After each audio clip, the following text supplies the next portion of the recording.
There we go. Is that better? Okay, then we want to give a bit of an update on the education front from two angles. One is the big picture to get us thinking as a church more intentionally about education. There's lots of kids in this church, which is wonderful.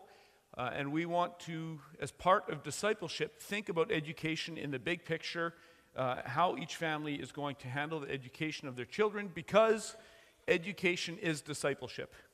Education is religious, fact. And there is no education that is not religious. And so because our children, 100% of them will receive a religious education, it makes sense that we would want that to be a Christian education. And so work has been done. We've had a committee that has done some initial exploratory work into the possibility of us establishing a classical Christian school as a church, which is wonderful, and so we want to give some updates on that. I want to start kind of at the wide end of the funnel, and then we'll work our way down to where we are as a church. And some of this has probably come up in different discussions and even in Sunday school and so forth. But I think it's important when we look at the current state of government education, we're seeing new levels of crazy, right? And so I think that's put education on a lot of people's radars where it was not so obviously crazy 10 years ago or 15 years ago. And yet this is how radicalism works, because it was that crazy 20 years ago, right? Who's heard of the Scopes monkey trials? Okay? Where evolution and creationism was put on trial. Imagine being a parent in the 1940s. Did that seem like a new level of crazy coming through the schools? Yes. You know why? Because it was a new layer of crazy coming through the schools. Okay? The craziness, the absurdity in public education is not new, and it's also not a mistake. This is important to realize. The radicalism of public education is not a mistake. It's not an unfortunate byproduct of something that was initially good. And so I want to start a little bit with thinking through the roots of public education, thinking through parental responsibility, and then again making application to our current state of where we're at with the church, and that is tied in with the building. We probably have many of us assumed that public education is normal because that's all that has existed in our lifetime, right? Who thinks it's normal to have public schools? Okay. And I'm not going to put you on trial, because I do, because that's all that was there when I was a kid. It was normal, right? And yet it is, in the standpoint of history, it's a novel concept, and we think people were just a bunch of dumb illiterates in the 1700s, and yet if you read some of the work that came out of that time, they were not a bunch of dumb illiterates. It is estimated that the literacy rate in the 1600s in North America was somewhere between 70 and 100%. Okay? People used to learn Greek and Latin before they got to college. Has public education made that better? No, because now we need to learn English before you can start college. Okay? So in 100 years of state education, we've gone from high school kids learning Greek and Latin to university kids needing to learn how to write English, okay? Because there's vast illiteracy in our own time. So it's not that education didn't exist, it's that public education did not exist. There was many church-run schools, family-run schools, private schools. Education was happening on this continent long before the public education movement came. So why did that change? We could back this bus up a long way, but we won't in the interest of time. In Europe, during the Enlightenment, there was a philosophy created by a man by the name of Hegel, and maybe you've heard of Hegel. Hegel's philosophy of the world was basically this. We have the prevailing wisdom of our time, which is always wrong and needs to be improved upon, so you have this conventional thinking. Someone is going to challenge that conventional thinking. There's a period of tension and revolution, and then we come out on the other side with a new solution. And the people who grow up with that new solution have that as the established wisdom, and then the next generation needs to challenge it. There needs to be revolution and then another outcome. So to Hegel, history is just this unfolding wheel of progress. and we have no idea where it's going. And because it's not going anywhere, there's no destination. The point is to keep things in a state of flux and revolution, to be progressive. Okay? And can you see how that has made its way into our time, right? Never-ending revolution, never-ending tearing down the fences that your grandfathers put up. Okay? Just keep tearing things down, and we'll see what the next revolutionary thing that comes up is. That worked its way into a religious system in this continent called Transcendentalism. Who's heard of authors like Ralph Waldo Emerson, Henry David Thoreau, Margaret Fuller? Okay, some of these authors that you frequently hear quoted took Hegel's philosophy and turned it into a religious system. So in this mindset, Hegel wasn't quite ready to murder God. Some of his disciples were very ready to murder God, like Nietzsche. Hegel grew up the son of a Lutheran minister. He wasn't ready to murder God. He was happy to redefine God. What is God? Well, God is the divine mind. Well, what's the divine mind? Well, it's all of us working together, collectively. We all participate in divinity when we think the same thoughts. When we try to achieve progress together, this room becomes God. This is the divine mind, right? And so certain views of democracy take hold because the people have spoken. The people are God.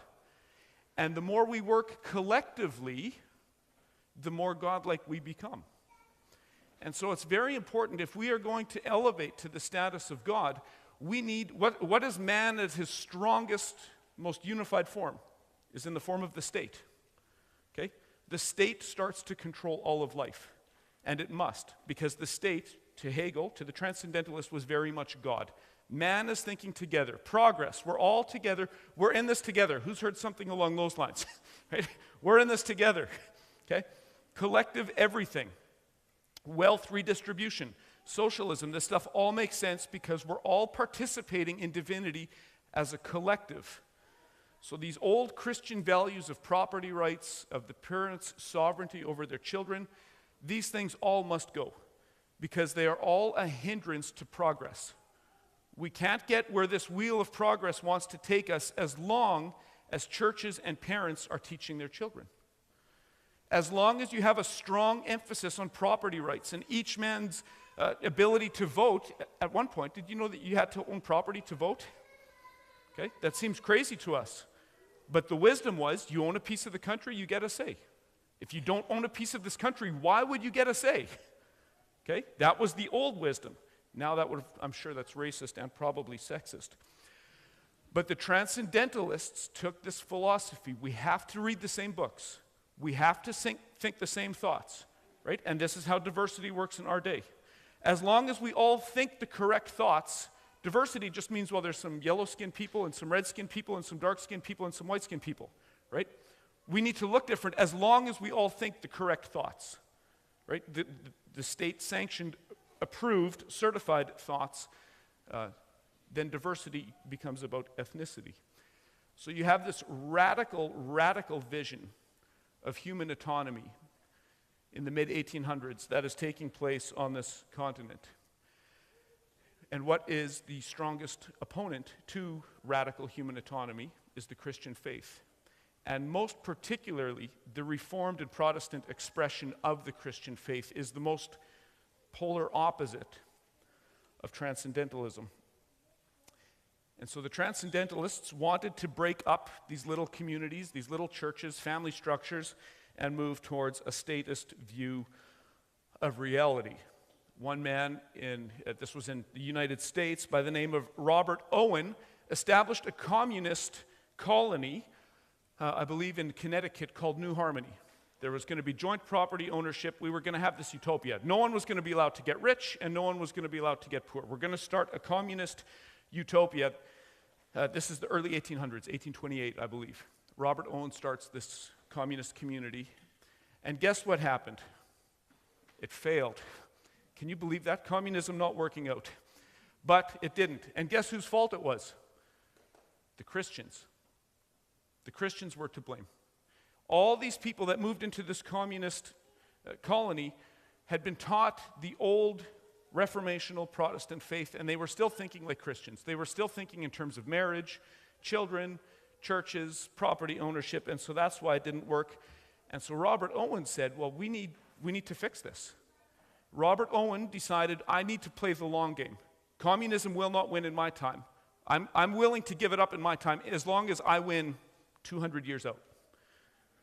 We need to play the long game. We need to teach children. We need to get them away from these Christian values of their parents and their pastors and their communities. We need to set up schools that are going to prepare these children for this utopian society to work in the long run. Robert Owen was such an obnoxious hater of Christianity that he could not be the face of this movement because he had very little cultural capital. He was just an angry hack. And so he set his friend up by the name of Abraham Cohn to become the face of this state education movement. And he made fairly significant headway trying to get people used to the idea that maybe it was the government's job to educate children. A more well-known name that took over from him was a man by the name of Horace Mann. And Horace Mann had the doctrine that salvation comes through education. Okay? And few people are bold enough today to say it exactly that way, and yet that is the underlying assumption behind everything, right? If there's some kind of problem in society, what do we need? Government funding so we can do what with these people? Educate them, right? Before, if there wasn't a government program, there would be literally no way on earth to know how a teenage girl got pregnant. There's no way to know, right? We need programs. We need to throw money at this. We need the government to teach you the correct thoughts, okay? Otherwise, we're just going to be a bunch of illiterates who have no idea what's going on. So we need government programs, we need certification, we need collective education so that we can save ourselves. And of course, this was pitched, as it often is that illiterate people end up in jail, right? And so this was presented when the government said, well, this is going to be very, very expensive if we're going to start getting into the education business. And the answer was, well, jail is more expensive, okay? Jail is more expensive. If these kids don't get a government education, if they're going to stay illiterate, we're just going to fill up these jails. And so this money's going to get spent down the road anyway, so let's spend it on schools rather than on prisons, was the thinking. Again, was there a widespread illiteracy problem? No, there was not. Okay? The Puritans who went to the American colonies, the Anglicans and the Catholics who came to Canada were very committed to good education. It wasn't just a bunch of illiterates running around. It was people who had been educated, but by their church. They were educated the wrong way, according to this doctrine. And so with this, you start having people, and then as now, so this is the 1800s, this is 150, 200 years ago, then as now, language becomes a powerful weapon when you want people to start thinking differently. And so what you started talking about was our kids. The government would talk about our children. Who's heard language like that, right? School board talks about our kids, okay? I'm going to stop right there. Whose kids are they? Ultimately God's. And then who has God put in charge of the children? Parents. Is the state able to produce children? No. Are husband and wife able to produce children? Yeah. Who do children belong to? Okay? If ever you hear a government official or someone in the education system talk about our kids, just stop right there and think about that. No. They're not our kids, they're my kids. Okay? God gave this child to me, not to the state. But through the use of coercive language, trying to embarrass people, humiliate them with coercive language, and knowing that the path to the future, to the revolutionaries, would have to come through the salvation that gets offered through government education, they would need to keep making this play. We need to start thinking of children as belonging to the state. The next man to kind of take up the banner of proposing state-run education was the son of Robert Owen, Robert Dale Owen, who said, no, I've got nothing against Christianity. Yeah, my dad was a bit angry about Christians. I want just a neutral marketplace of ideas. And if the Christians want to come and present their ideas, I'm totally okay with that. We're just going to have this education be neutral. And of course, he was smart enough to know that there is no such thing as neutrality, right? Education is always religious. Even neutrality is a religious value. How do you know neutrality is good? Okay? And if neutrality is good, what are you saying? You're saying Jesus Christ is not Lord of the classroom. That's what you're saying. If this is going to be neutral education, that means Jesus Christ is not Lord here. Okay? So the first thing we're going to do every morning is throw Jesus Christ to the side because we're going to be neutral. We're not learning under the lordship of Jesus Christ. We're going to learn in this neutral marketplace of ideas. If the Christians want to present their ideas, they can, but we're not going to teach from that perspective. That's the myth that we have been asked to swallow, and of course that is not true. There is no neutrality, and I think we're seeing that in greater degrees. There was a lady, a feminist by the name of Frances Wright in the same time, who was quite a radical, and she actually advocated for the government to take all children from their families at the age of 2. Okay? So the breeder parents could keep their children till the age of 2 after they had bred them for the state, and they would put these children in boarding schools. Okay? So the state would take these children at age 2 and start educating them properly, because after all, do parents have certification? No, they haven't been approved by a single government agency. How can you trust them? We need certified people who know what they're doing to raise these kids. So at age 2, the state will take these children and we will educate them properly and then turn them back out. A political party called the Working Man's Party, or the Owenites, came about, and they started advocating for infiltrating institutions. Again, for this dream to take hold of educating children, we need to infiltrate not just government, we need to infiltrate families, we need to infiltrate trade unions, we need to infiltrate churches, and get this idea kind of like dandelion seeds. We need to make this idea seem natural. And again, I'll stop there. Does it seem natural? Yeah, it does. To push back against public education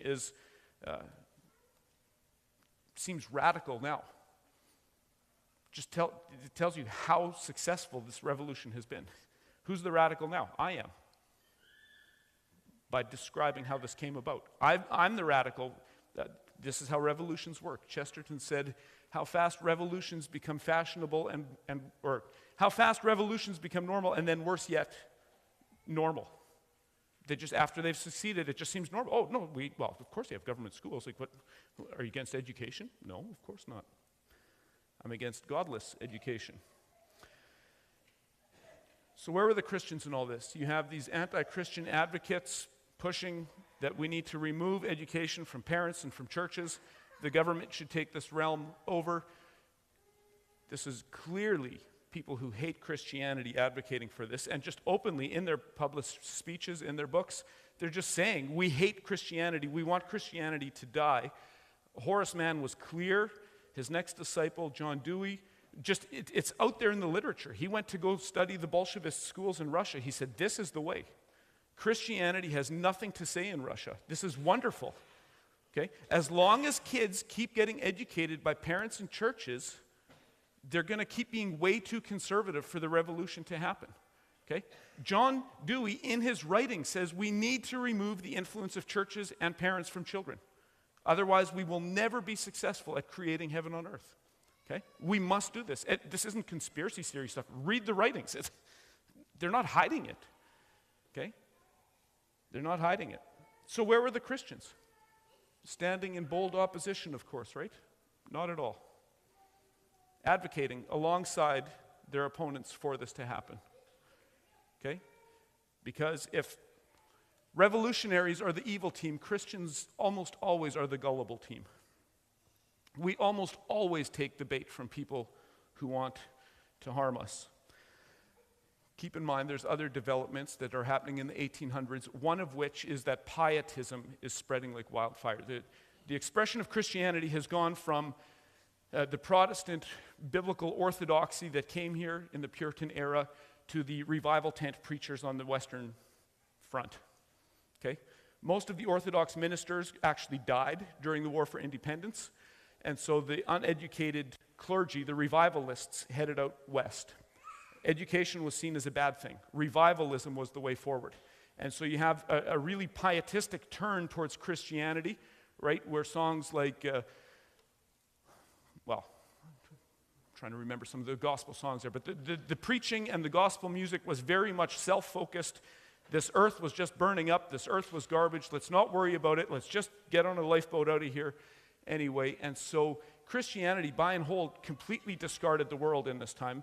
Calvinism was absolutely out. Any kind of Reformed Christianity was frowned upon, even by much of the church. And so they were ripe for the picking for this. The old Protestant orthodoxy is dead. Pietism is in. This world is burning up anyway. Who cares? Who cares? This world is not my home. I'm just a passing through. Who cares who educates kids? As long as we get their soul saved, the rest of it can all just burn.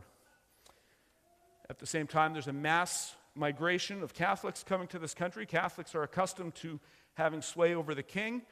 So public education in the Catholic mindset would be the best way to preserve Christianity on this continent, right? Because then the Pope can tell the Prime Minister how it ought to be run. This is a good idea if you're Roman Catholic.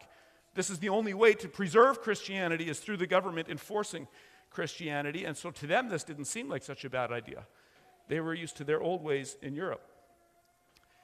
And then many evangelicals were promised, once we get this set up, you guys can have control of it. We're going to turn the school boards over to parents, right? And it seemed credible for a while, because what were the school boards in the early 1900s? Well, the Baptist pastor was the teacher, and the Methodist deacon was on the school board, and the women's auxiliary lady was on the school board, and this was Christian, right? Public schools are Christian. Like, think of all these wonderful community-minded people on the school board. This is Christian.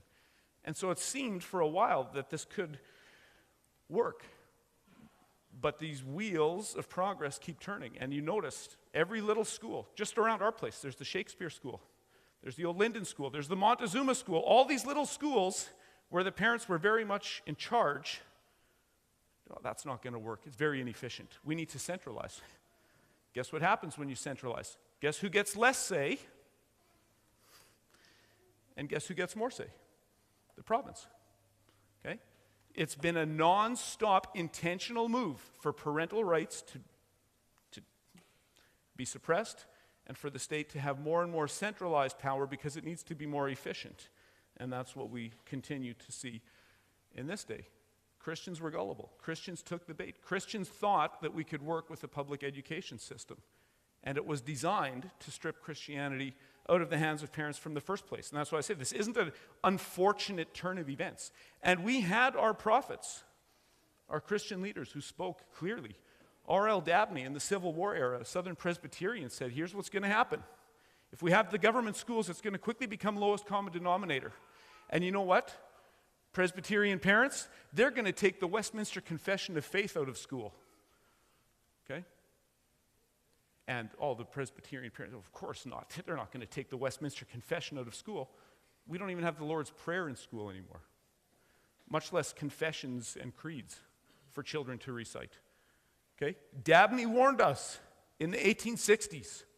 The Dutch had an unfair gift by the name of Abraham Kuyper, who in 1898 came to North America and spoke at Princeton University to the seminary class in 1898. And he called transgenderism. He said, here's what you people in America are going to see in 100 years if you keep on this wheel of progress. All distinctions must be destroyed. Everything has to become one. Everything has to become collective. You're going to soon have people on this continent telling you that there's no difference between man and woman. And in 1898, everyone snickered. Kuyper, what does he know? The man called it. He knows how to follow an idea. Okay? Not because of some charismatic insight. He just knows how to follow an idea. This is going to happen if you guys go this route. Okay? John Gresham Machen called it. Southern Presbyterian again said absolutely not. Christians cannot compromise. Christians cannot do anything that will accommodate a lowest common denominator approach to Christian education. Education disciples. Education must be explicitly Christian, and it does not need to be uniform. Machen was a conservative Presbyterian. He said, let's have our Presbyterian schools, let the Catholics have their schools, and let the best idea win. We don't need this to be uniform. If the Catholics get better at us than something, so be it. Then we can learn from the Catholics. If the Methodist school does better than us at something, so be it. We don't need cookie-cutter children. We need Christian children, and then let the best idea win. Okay? But he was a prophet speaking against uniformity and conformity when everything was moving in that direction. And so by the early 1900s, you have a very odd blend of socialists, Unitarians, which are liberal, non-Orthodox Christians, and Christians who have been sold a bill of goods and are not listening to the men who are warning them of what's going to happen, of the increasing radicalism that's going to happen if they give in to this idea. And of course, it was implemented. First in California, in 1875, there was compulsory education. Okay, this government education is so good you're going to go to jail if you don't send your kids there. That's how good it is. Okay, that's how persuasive our arguments are. If you don't buy my arguments, you go to jail for not sending your children. Okay? And of course, from California, it kept spreading. Massachusetts had early public schools already in the late 1800s. In Manitoba, the Mennonites, when they came here in 1874, many of us come from a Mennonite background. Two things we were promised for good, forever. If we settled here and drained this land in the arm of Hanover, we would get two things. We would be exempt from military service forever, and we would never, ever have to put our children in government schools. 1874. In 1919, yeah, well, if you don't send your kids to school, you're going to be in big trouble with the government. Okay? That's how long that promise lasted. So in 1919, there was a large migration of Mennonites who went to South America because of that. The government reneged on their promise about compulsory public education. And homeschooling, many of us have also grown up where homeschooling is being a legitimate option. In the 1950s, in America, homeschooling was illegal. It was illegal. You could go to jail if you homeschooled your children. What changed that was the tireless work of a Christian theologian by the name of Rufus Rushdoony, who was pushing hard against state education. But what ultimately broke the camel's back in public opinion was some Amish parents getting arrested for teaching their children. And you see this, it was on cover of Time magazine, I think in the 1960s. There's a black and white photo of these little Amish children running into the cornfield, scared, because the educators were here to teach them, to give them a proper education so that they could think the correct thoughts. And when the American public saw little Amish children running into the cornfield for fear because they needed to be educated properly, public opinion changed and homeschooling laws and Christian education started to flourish. And today we have a much bigger homeschool and private Christian school system than existed 50 or 60 years ago. So there are signs of hope. COVID was another great gift when parents started to listen in on the Zoom classes and they started to tune in on what's being taught. Has been a great gift, and homeschooling has skyrocketed since that time. And so there are some positive trends in education as well as the radicalism gets more on display and as we see the opportunities. So how does that affect us? Well, again, if we want to not just be pietists, if we want to think like Christians about everything, and we want to, we cannot treat the world as though it's just burning and everything other than the soul salvation doesn't matter. Everything matters.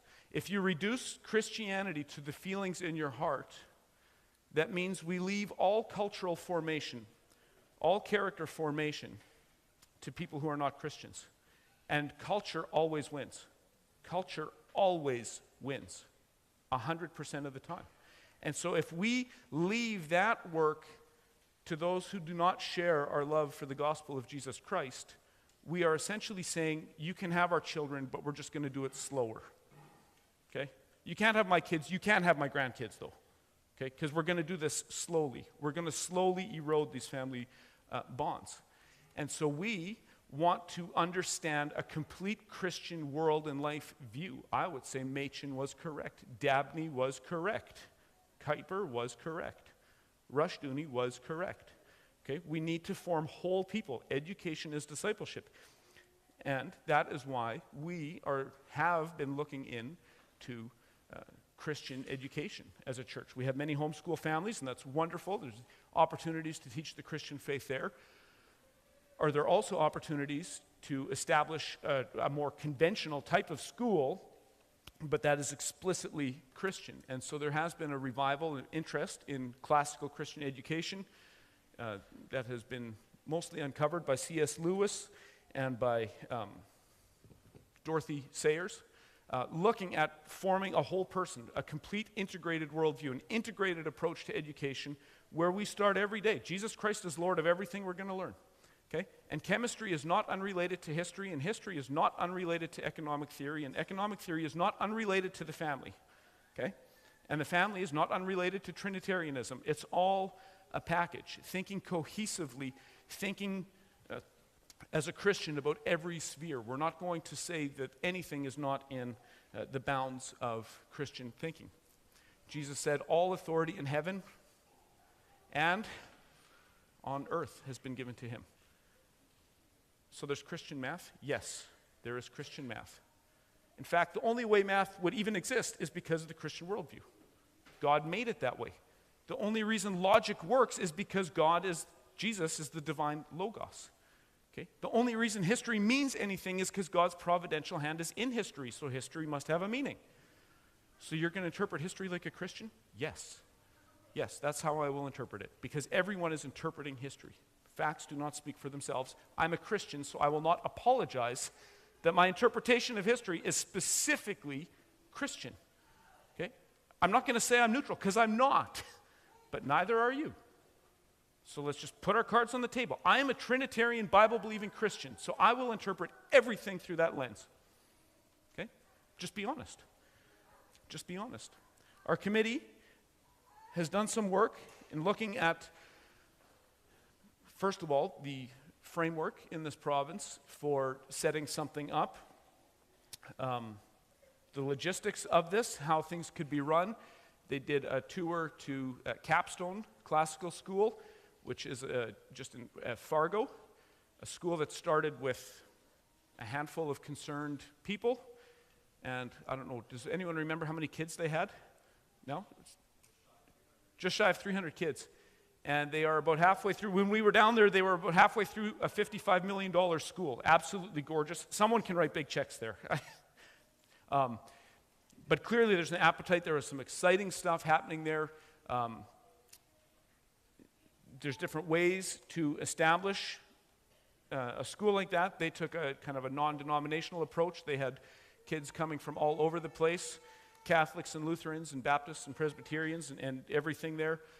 There's more church-based schools that work with more theological uniformity, I guess you could say. And so some work has been done there. Everything in terms of what we are doing and looking at as a church is somewhat on hold because it's very much tied in with property and building once we're ready to go all in on this.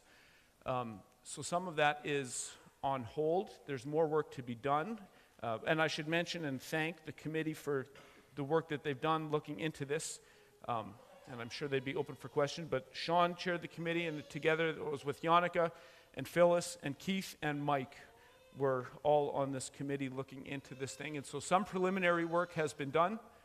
We need a building for this to take the next step.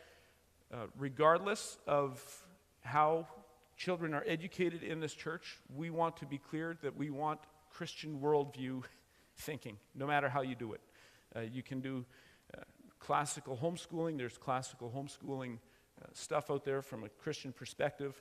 A classical Christian school, I think, is a great alternative. So we want you thinking about this.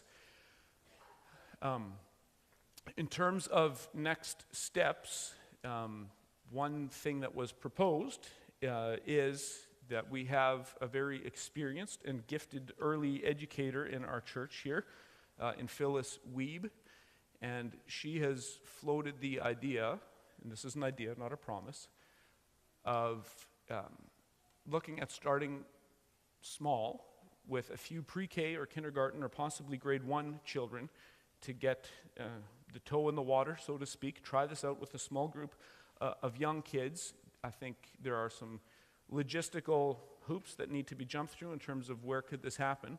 But if you are a parent that is somewhere in that age range of children that might be there, and this is something that might be interesting to you, I would encourage you to talk to Dave and Phyllis, and maybe you have a place to meet, or maybe you know of a place to meet where we could try this. So this is not a promise from Phyllis, but this is something, if there's interest there, let's keep talking. Talk to Phyllis. I'm going to stop here. I've got 10:16, so I'm going to stop. I think most of the committee, or maybe everyone, is here, so if there's questions, For them or for anything else, I think we'd want to leave a little bit of time for that. But the reason I got into the history of this is so you understand what we are experiencing now is not an unfortunate turn of affairs in an otherwise good system. It was designed to do exactly this from day one by people who are patient enough and intelligent enough to play the long game. So I'm going to ask us as Christians, if we're going to think like Christians all the way down, can we be patient enough and thoughtful enough for us to play the long game with our great-grandchildren? Okay? If and when, Lord willing, we have a classical Christian school here, I want my great-grandchildren to benefit from that when I'm pushing daisies from the other side. Okay? We've got to think long-term. Our enemies do. Our enemies always think long-term. Why can't we play the long game? Okay? The world is burning, let's just get on a life raft, is not a successful strategy for discipling the generations. Okay? God says he will be faithful to 1,000 generations. That means we better start leaning into that approach. Do the things today where it makes sense that God will be faithful to your 1,000th generation. I will stop there. Questions on the big picture, questions on the logistics here, questions on next steps, anything? I realize that's probably a lot, but fire away.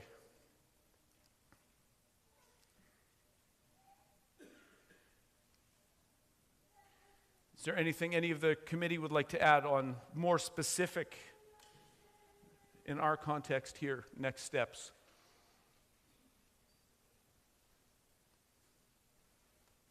Crickets.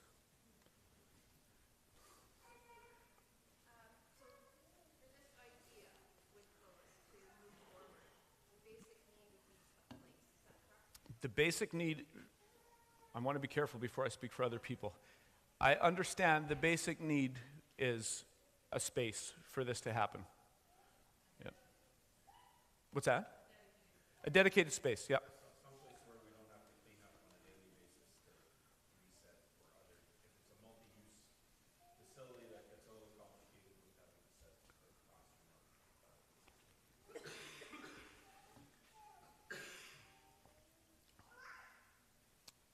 Anything else?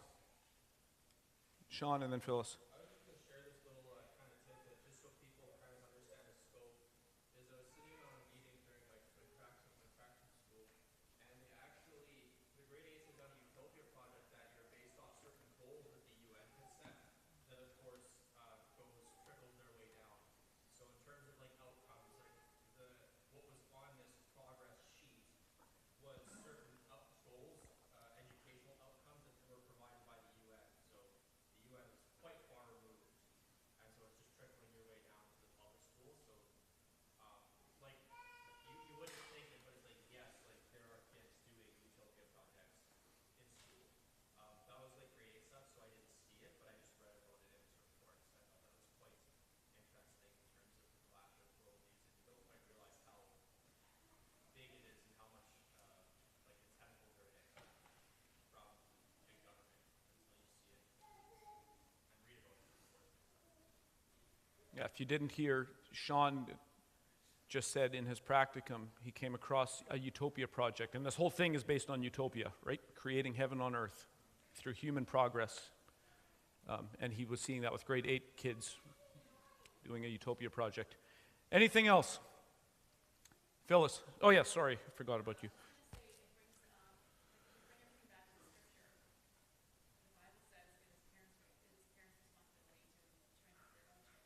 Amen.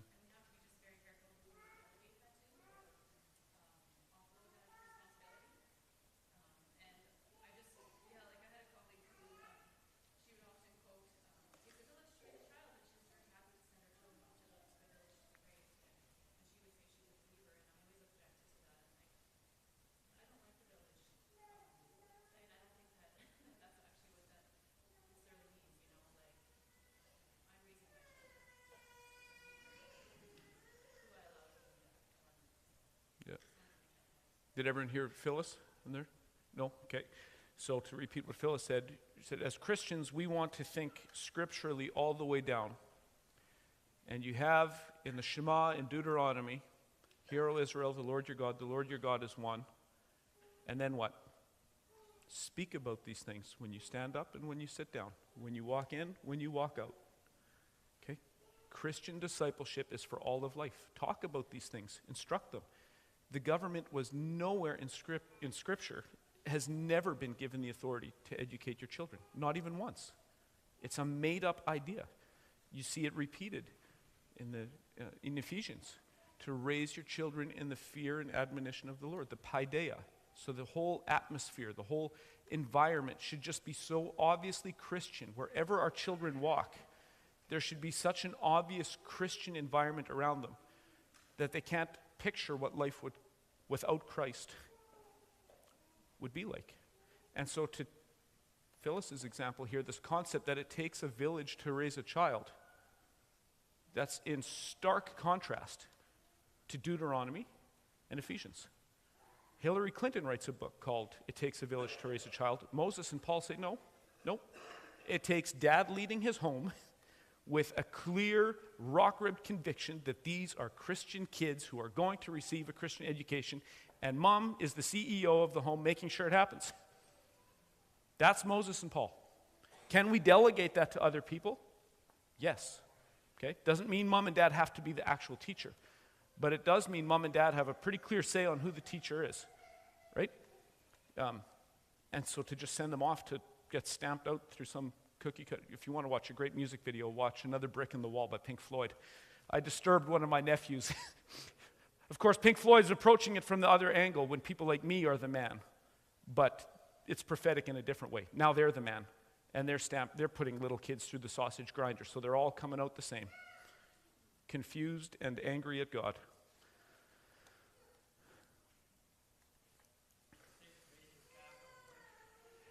Takes major capital. It will, Lord willing. I think there's, you're talking about like physical capital for salaries and a place? Yeah. So I think this is where some synergy can happen as a church. One of the things that we want property in a building for is not just to use it one day a week, right? Lord willing, if we have a building, we would want to make it a 6-day-a-week building, so that it can serve as our school during the week, and then, of course, our house of worship on the Lord's Day. But there will be capital involved, yes. And so that's why talking about buying a lot, talking about building, we're trying to prime the pump, because giving has been good in this church without any encouragement. But it will need to be good. We want to see like a kind of a building fund started to see what kind of appetite is actually there. Because I came from a system where that church has been in debt for 47 years. Right. 47 years they've been in debt because they weren't fiscally responsible for what they did. Right. Yeah, and I think we... Then you're calling it into the government. Yep. Because you're in debt. Yeah, and so go ahead. Yes. So Brady's talking about a church background where they've been in debt for 47 years. I don't think that's our dream. We don't have a dedicated building fund, but because, in large part to the generosity of being able to meet at this place at a very minimal cost, and because giving has been generous, and because we're not overstaffed at this point, we have been building up resources. So right now we have about $130,000 in the bank, 150, something like that, 120. So, okay, about $120,000 sitting there. It's not got building fund attached to it, but that is what it is.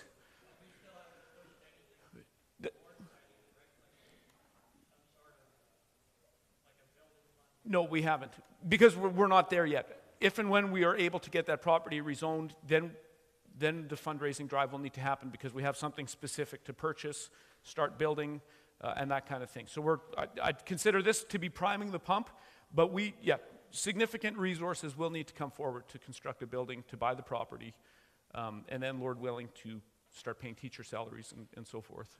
So there will be a need coming forward.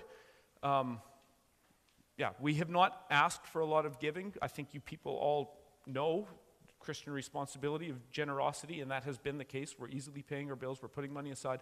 So it hasn't been a big push, but it will have to be at some point. There will have to be a drive, absolutely. Because this will not build itself for $300,000. We're talking millions here, not hundreds of thousands. The cost of the property, it's listed at $750,000. Yeah, and then we need to build. So realistically, we're probably looking $2.5–3 million.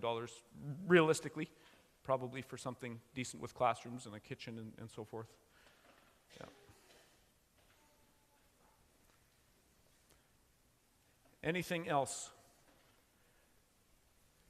I know that's a lot of information, and again, this isn't happening overnight, so this is time to think about it, percolate in it, consider these things, consider how you want your children and grandchildren educated, consider what the Lord might be calling you to if and when we're ready for a fundraising drive.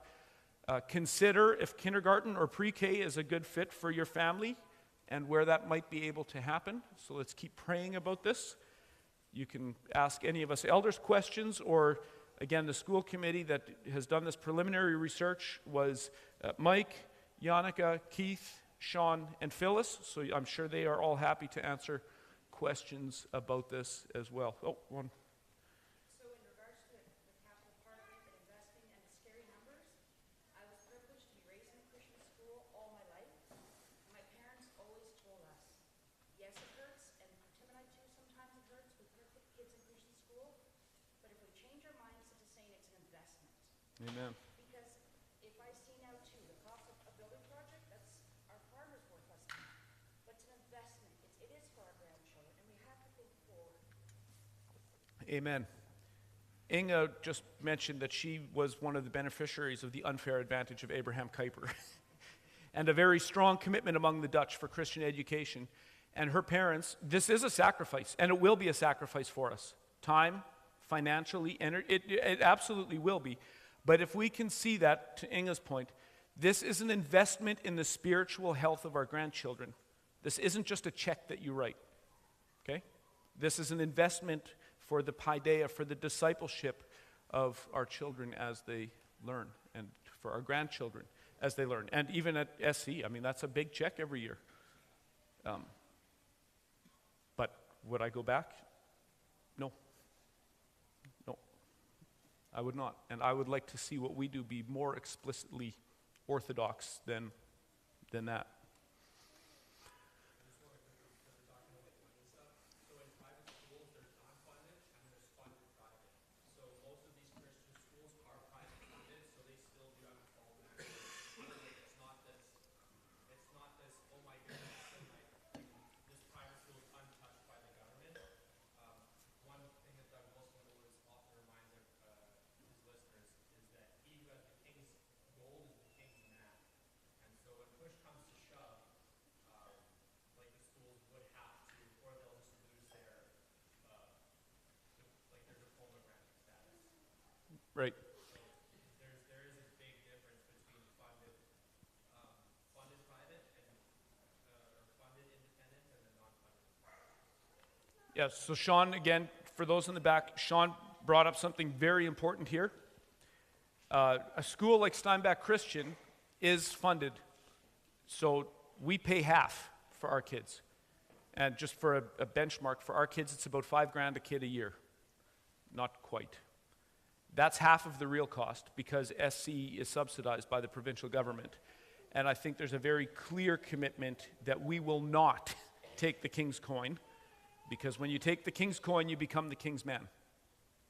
Okay, Sean is correct in that. You take the king's coin, he's got his hooks in you, you will teach the Manitoba curriculum. And that's exactly what we are not going to do. So we are going to say no thank you to having 50% of the cost paid for us. So that is a real sacrifice, okay? And again, this isn't to say this is for everybody. For some, homeschooling is a better option. For some, other things are a better option. This isn't meant to be a cookie-cutter thing. This is meant to be a good option that we are wanting to pursue as a church, okay? but not to put a heavy load on someone's neck if this is not the right fit for them and their family. And I think some of these non-funded schools have found creative ways to make sure that no child is turned away because of money, right? There was capstones that came up at Capstone. They've never turned a kid away because of money. Someone else, maybe a grandparent steps in, there's fundraising drives to help kids that, if money is an issue, we're not going to say no to Christian education because your family can't afford it right now. We'll find a way, right? And I know some of you guys ever listened to the King's Hall, the Ogden Refuge Church in Ogden. It has been kind of towards the front end of the spear on this kind of stuff too, and same thing. It's a church about this size. They've got a fully funded classical Christian school that they're running out of their church, and they have found a way to make it zero cost to the families. It's through church giving, okay? So the church needs to get serious about tithing to make sure that it's free to the children. We're not that far down the road to figure out a funding model, but there's different ways to do this. There are different ways to do it. But we are over our time, so if we need to pick this conversation up, if you think of a really good question next week, we'll leave some time next week. So with that, why don't we close in prayer, and then we can have some visiting time here yet too. Lord God, I want to thank you for children. I want to thank you for marriage. I want to thank you that you have deemed the family and husband and wife as the way to bring children into this world and to instruct children. Lord, and I pray that as parents we would see that our responsibility is not done just because a baby has made it safely into this world, but that's when the real work begins. Teaching and instructing these children in the way of the Lord, teaching them that the Christian worldview is the only way to correctly see the world. I pray that we would be serious about that, whether we are doing that in family discipleship, whether that looks like homeschooling, whether that looks like classical Christian school might be an option. Lord, I pray that however this ends up looking in each home, Lord, I pray that we would be intentional about passing the faith off to our children, about discipling them in all areas of life. Lord, and if it be your will that we are able to get a classical school going here, then I pray that would succeed. Lord, I also want to pray for land and buildings and these things as we take steps that are going to require sacrifice and commitment and financial resources and perhaps work resources. Lord, I pray that you would already be preparing us for what our obedience in that project might look like. I want to thank you for the generosity of this church so far. Lord, I want to thank you that we are easily paying our bills and setting money aside at this point, but I pray that we would not slack off, but that we would continue to see and prepare for the next step you are going to send us. Thank you for this discussion. Thank you for the work that has gone into exploring this so far, and I pray for the work that is yet ahead, that you would give the strength and the insight and the wisdom to prepare and to plan and to keep plodding away. Amen.